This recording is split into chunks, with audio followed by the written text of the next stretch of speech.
Parce que le film dure 4 heures et 12 minutes. Ça va aller? Ouais, c'est bon. Ouais? Ok. Et ouais, c'est sûr qu'il faut être en forme avant d'aborder ce film. Et je suis fatigué. Je suis fatigué. Toi par exemple, tu vas avoir du mal à tenir la longueur, ça c'est sûr. Je suis fatigué, je me sens pas bien et je crois que je vais rentrer chez moi. Bon écoute, rentre chez toi, mais avant tu t'abonnes, tu actives la cloche et tu likes la vidéo, comme ça je ne t'en voudrais pas trop. Et pour ceux qui restent, vous pouvez vous abonner aussi, mais surtout on va pouvoir parler tranquillement de l'amour fou. Oui! Enfin! Enfin! J'avais dit tranquillement. Bon, L'amour fou est à mes yeux l'œuvre majeure de Jacques Rivette, un cinéaste phare de la nouvelle vague française qui est cependant plus connu pour Céline et Julie vont en bateau ou encore La Belle Noiseuse.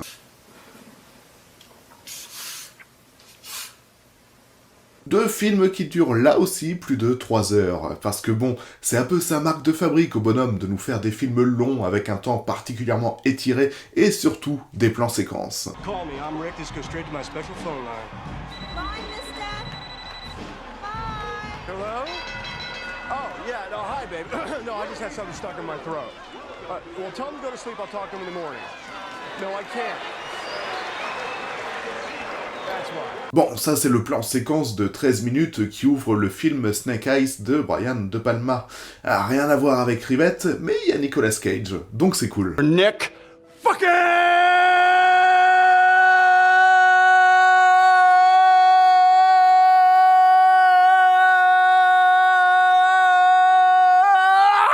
Wow, Cage! Tout ça pour dire que les longs plans de l'amour fou permettent beaucoup de liberté, aussi bien pour Jacques Rivette qui expérimente des choses derrière sa caméra, que pour les acteurs qui sont souvent en pleine improvisation. Ok, je te lance sur une impro, tu rentres dans un magasin de chaussures de luxe, tu croises ton père, tu lui fais une crise. Oh papa, tu te rends compte de ce que t'es en train de me faire là, en sandales de cuir et en chaussettes dans un magasin comme ça? Ok, rajoute que t'es sous amphétamine. Oh, tu te rends compte de ce que t'es en train de faire, t'es en chaussettes de cuir dans un magasin comme ça? C'est très chaud ce que tu fais! Ça se fait pas! Et en parlant d'acteurs, l'amour fou est dominé par les prestations de Jean-Pierre Calfon, un acteur de second rôle à la filmographie très riche que l'on a pu voir aussi bien chez Blier, Lelouch, René, Truffaut ou encore chez Godard où il joue de la batterie en citant les chants du Môle d'Aurore. Dis-le-moi, Océan, il faut que tu me le dises, parce que je me réjouirai de voir l'enfer si près de l'homme.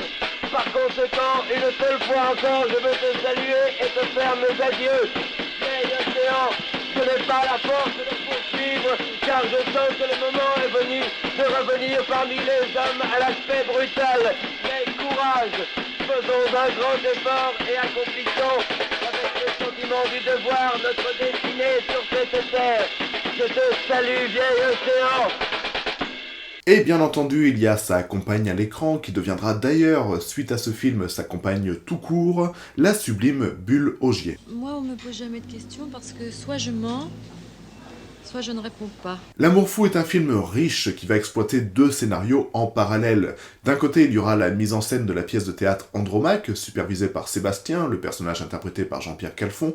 Toutes les répétitions seront en plus filmées par une équipe de télévision, permettant une triple mise en abîme entre théâtre, cinéma et reportage.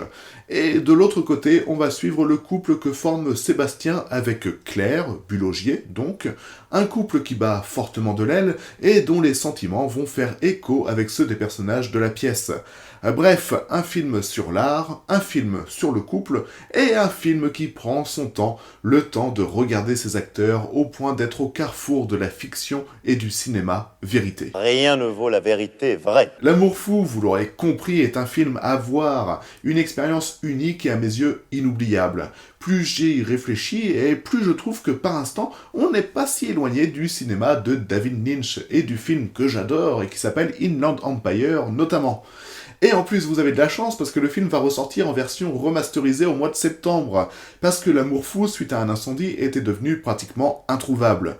Il y avait bien quelques copies crasseuses à droite et à gauche, et moi-même j'ai vu ce film sur une VHS avec un son et une image dégueulasses.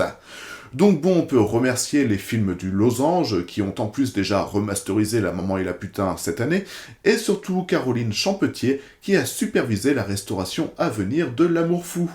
Bref, ne passez pas à côté de cette opportunité, surtout si vous avez 4 heures devant vous, et sur ce, je vous laisse tranquille et je vous fais des bisous. Bite!